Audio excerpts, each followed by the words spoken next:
Bismillahirrahmanirrahim. Assalamualaikum warahmatullahi wabarakatuh. Sebelumnya, perkenalkan nama saya Indriati Isriatin dari Program Studi Pendidikan Biologi, Fakultas Keguruan dan Ilmu Pendidikan, Universitas Muhammadiyah. Pada kesempatan kali ini, saya akan membahas materi mengenai jaringan syaraf yang meliputi pengertian, struktur, ciri-ciri, dan fungsi. Untuk lebih lanjut, marilah kita beralih pada pembahasan. Pengertian jaringan saraf. Jaringan saraf adalah jaringan yang berfungsi yang diterima oleh sistem saraf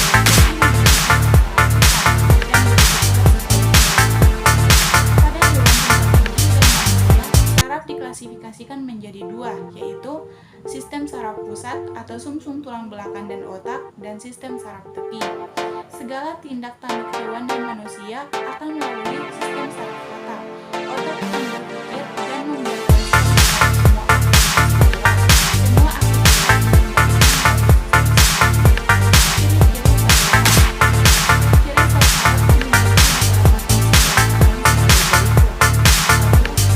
manusia dan sebagian hewan. 2. Memiliki inti sel atau nukleus. 3. Saling ketergantungan antar struktur. 4. Bertugas menerima rangsang dan mengirim rangsang. 5. Segala aktivitas melalui otak atau sumsum fungsi sel saraf. Berdasarkan penjelasan, jenis sel saraf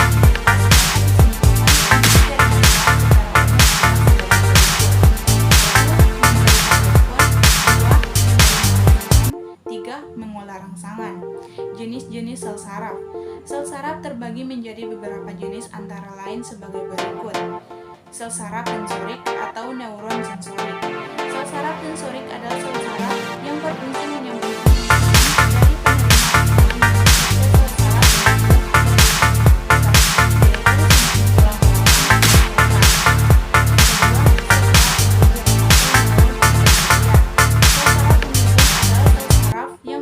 rantai-rantai penghubung antara sistem saraf pusat dengan sel saraf sensorik.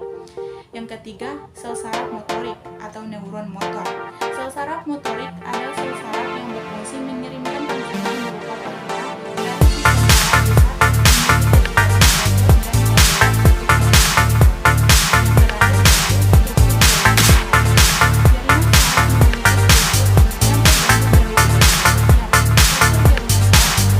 sebagai berikut.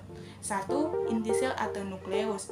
Inti sel atau nukleus berfungsi sebagai regulator dari seluruh aktivitas sel saraf.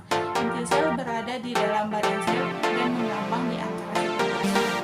2.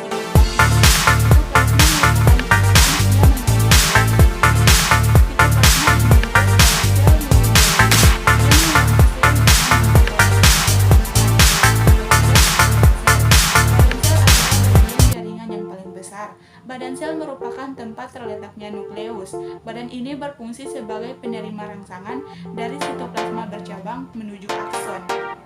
Yang keempat, neurit atau akson. Neurit adalah selaput sel saraf yang panjang dan merupakan perluasan dari akson berfungsi sebagai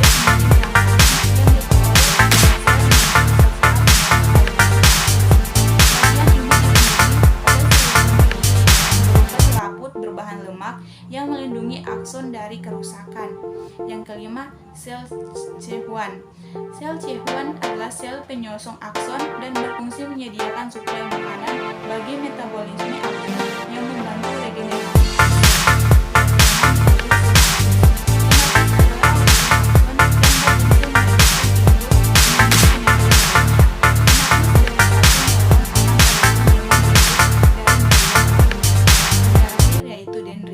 Dendrit adalah bagian saraf yang berupa sekumpulan serabut sel saraf pendek yang bercabang-cabang halus dan merupakan perluasan dari badan sel. Dendrit berfungsi sebagai penerima rangsangan